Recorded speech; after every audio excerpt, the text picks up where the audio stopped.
Hey there, it's Dr. Fred, and we are here with the 5-minute lifestyle mindset. So check this out. We just came back from the perfect lifestyle retention boot camp. Man, it was freaking awesome. How do you get to 100 plus PVA?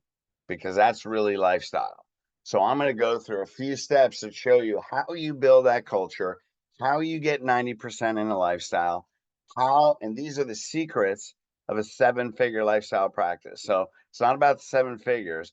But if you follow this system over years, yes, you can make $1 million just on your wellness, people, but it's not about the $1 million, it's the impact. So we're going to go over the core values and the standard and show you how you can get on the track to create 9 out of 10 lifestyles. So what do we have to do first? Well, first, you have to set the standard.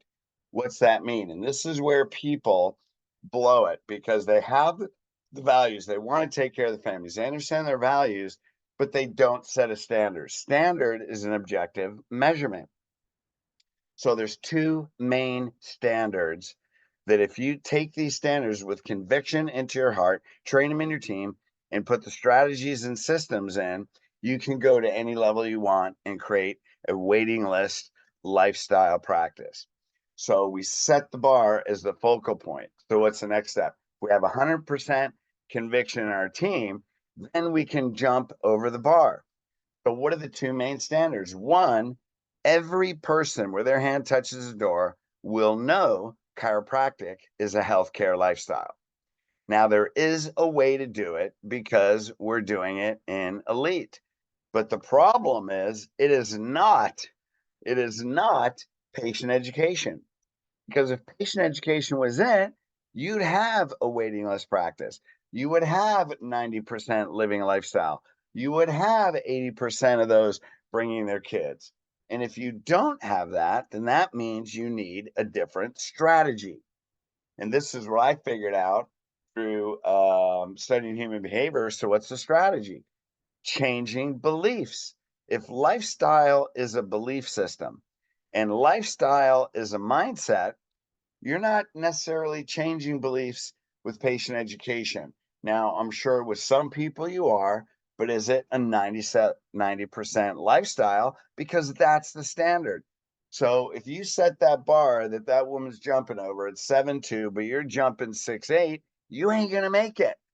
And so you may be doing good, you may even be doing great, but when you set that high standard, you have to develop your skill level.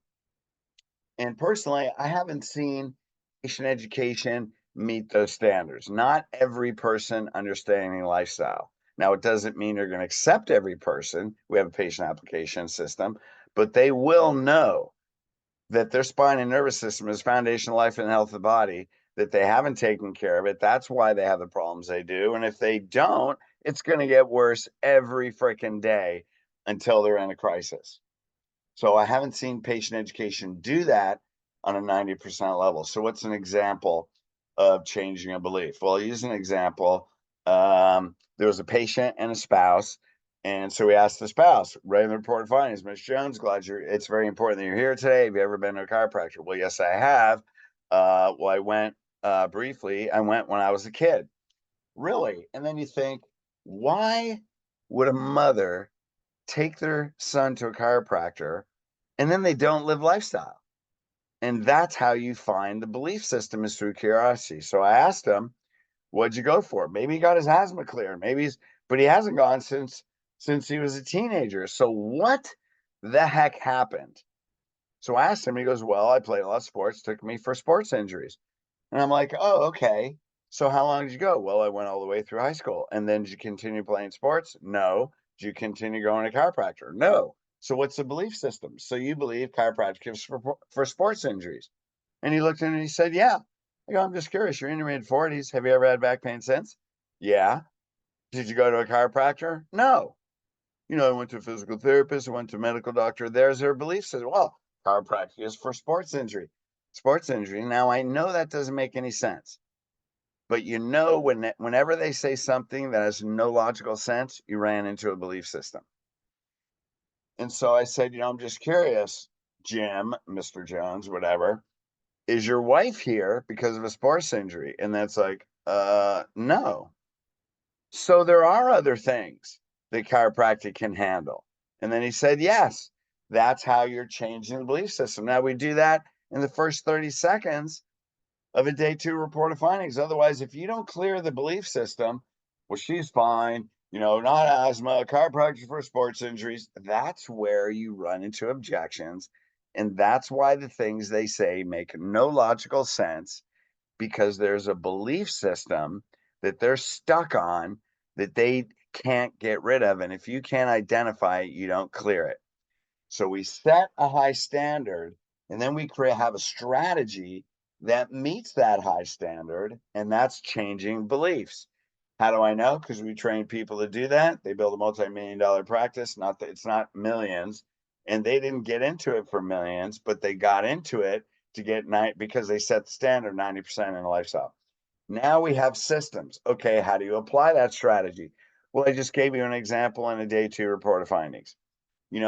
We teach how to put these changing beliefs into a pre-consult, into a consult, exam, day 2 ROF, re-exam, daily visit, workshop, all these things, so that you're literally neuro-emotionally wiring people into lifestyle.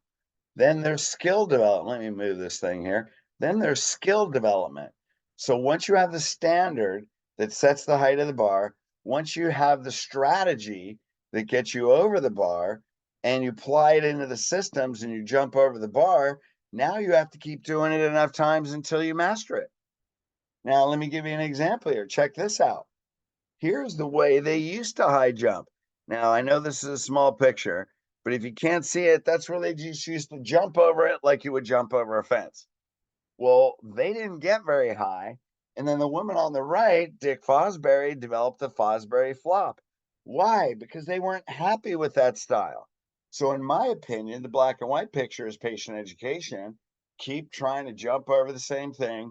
And then the Fosbury flop is like changing beliefs. And that's the difference between starting a patient on the left and then creating a lifestyle patient on the right. That's how you get over the higher bar.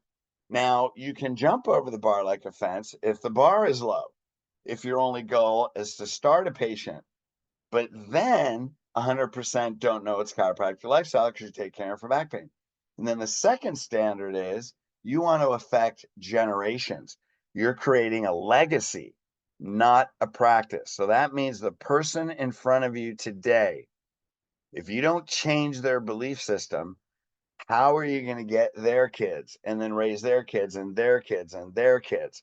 So I know there's lots of people on here listening. You're like, well, I take care of 3 generations. Let me ask you a question. If 20, 30 years from now, from today, you're not practicing, what will those kids be using as their primary health care 30 or 40 years from today?